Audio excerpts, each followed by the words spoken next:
The noise around the Golden State Warriors isn't just rumor mill chatter anymore.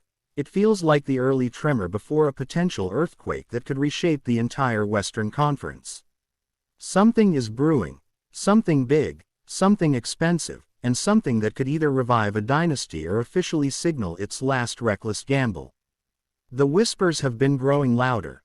The Warriors, frustrated with inconsistency and desperate to squeeze every last drop out of Stephen Curry's fading championship window, are eyeing a stunning move for Domantas Sabonis, the all-star centerpiece of their California rivals up north.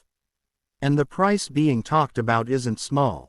It's monstrous. It's the type of number, $186 million, that forces front offices to either blink or push their chips straight into the center of the table.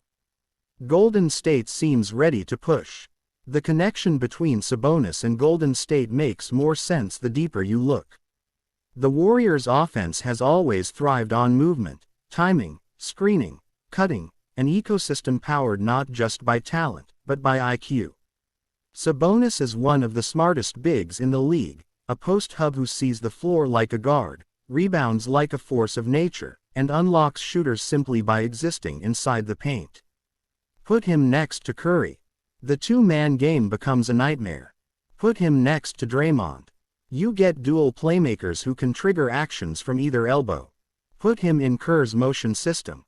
He becomes a natural extension of the Warriors' offensive DNA, a stabilizer who feeds cutters, resets broken plays, and gives Curry more clean looks than he's had in years. For a team searching for a frontcourt identity after years of patchwork solutions, Sabonis is a dream fit on one end of the floor. But fitting dreams into reality costs assets, and the Kings aren't going to help their rivals for free. That's where this story gets tense. Any deal would almost certainly pry away Jonathan Kuminga, the player Warriors fans most fear losing, the young wing with all-star upside who's been both brilliant and frustrating in equal measure. Add Moses Moody to sweeten the pot, maybe a veteran contract to match salary, and then sprinkle in first-round picks to satisfy Sacramento's long-term outlook. Suddenly the $186 million trade isn't just about Sabonis's contract, it's about the total value and sacrifice it would take for Golden State to land him. You can almost feel the split among fans, half anxious, half excited, all of them aware that this kind of move would fundamentally change the franchise's future trajectory.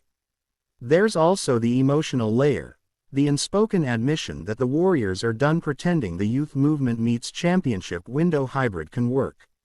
This would be a declaration that the team is choosing the present over the future, choosing Curry over developmental projects, choosing one more run over cautious planning. And that urgency matters. Curry isn't 28 anymore.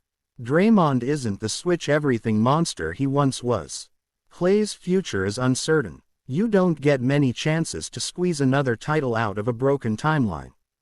Sabonis, for all his flaws defensively and his shortcomings as a rim protector, represents a legitimate chance, maybe the last one, to build a contender around a new version of Golden State basketball, one that blends old-school movement with modern interior creation.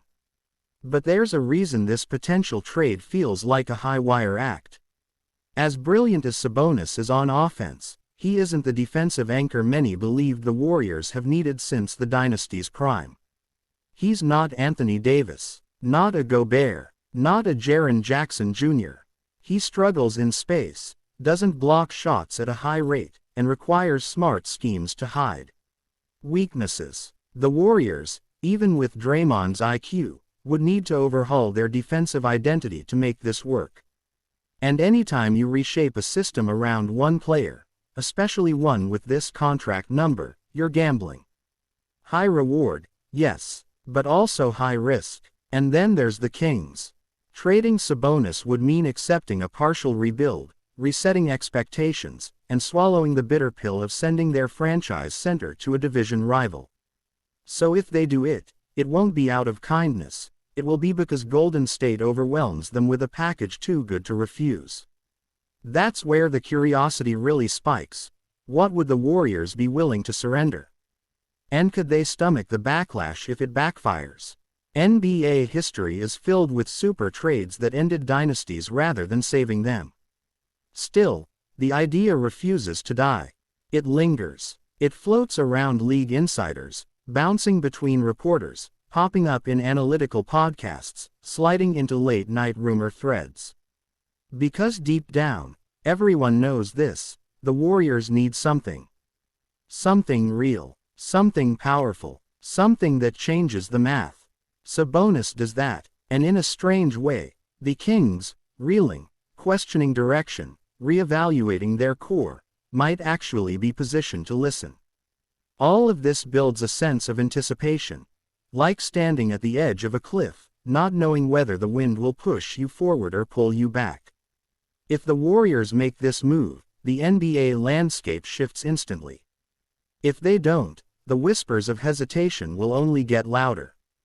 This is a franchise trying to outrun time, trying to defy the natural cycle of decline, trying to manufacture one more miracle before the curtain finally falls.